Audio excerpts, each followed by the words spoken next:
अहंकार का परित्याग कीजिए। अहंकार का नाश करने में मनुष्य को सर्वप्रथम तत्पर होना चाहिए, क्योंकि यही सारे अनर्थों का मूल है। ध्वंस, दुख और विनाश के ही परिणाम इससे प्राप्त होते हैं।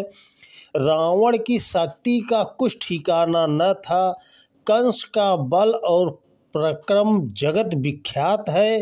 दुर्योधन, शिशुपाल, नेपोलियन, हिटलर आदि की शक्तियों के आगे संसार कांपता था, किंतु उनका अहंकार ही उन्हें खा गया। मनुष्य को पतन की ओर ले जाने में अहंकार का ही हाथ रहता है। श्रेय के साधक को इससे दूर ही रहना चाहिए। भगवान सबसे पहले अभिमान ही नष्ट करते हैं। अहंकारी व्यक्ति को कभी उनका प्रकाश नहीं मिल सकता। अहंकार एक प्रकार की संग्रह वृत्ति है। अहम के योग से मनुष्य जगत की प्रत्येक वस्तु पर एकाधिकार चाहता है। उसका लाभ वह अकेले ही उठाना चाहता है।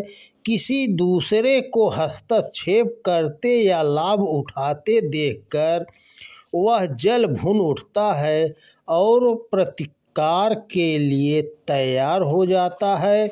जब तक यह पाप पराकाष्ठा तक नहीं पहुंच जाता, तब तक भले ही कोई शोषण, दमन, अपहरण तथा अनैतिक भोग भोगता रहे, किंतु अंततः सभी लोग उसका साथ छोड़ देते हैं। साधन और परिस्थितियां शीघ्र ही विपरीत हो जाती हैं।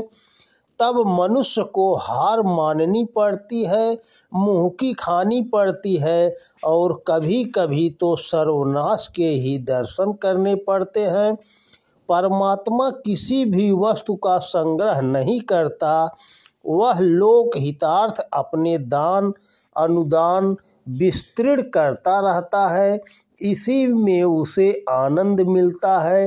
मनुष्य की महानता भी इसी में है कि अपनी संपूर्ण शक्तियों को दान रूप में विस्तृत करता रहे। इसी से उसे सच्चा आनंद प्राप्त हो सकता है। किंतु जब तक दान वृत्ति संकीर्ण होकर केवल अपने भोग तक ही सीमित हो जाती है, तो उसे अनेक बाधाओं का सामना करना पड़ता है। इन बाधाओं को नष्ट करने में उसे शक्ति का प्रयोग करना पड़ता है। जहाँ तक संचय परोपकार के लिए किया जाता है, वहाँ तक अहम भावना उचित है, पर उसे परपीड़न से रहित होना चाहिए। शुद्ध भाव से वस्तुओं का संग्रह और उन्हें लोक कल्याण के लिए दान कर देने में कोई हानि नहीं, वरन इससे आत्मा विकसित होती है। पर यहाँ भी सांसारिक यश की कामना का विग्रह उत्पन्न हो सकता है। अतः दान की वृत्ति भी उदार और निहंकार होनी चाहिए। यह स्थिति तब आती है जब अपना कर्ता भाव पूर्ण रूप से समाप्त हो जाता है।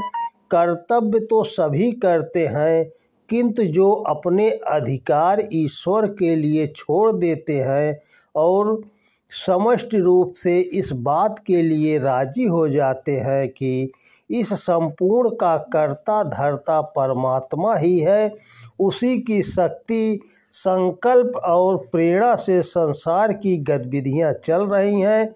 मनुष्य तो निमित्त मात्र है। मशीन के एक छोटे से पुर्जे की तरह उसे चलते रहने में ही गौरवानुभव करना चाहिए। तो दोस्तों नमस्कार, जय हिंद, जय भारत। वीडियो को ज़्यादा से ज़्यादा शेयर करें।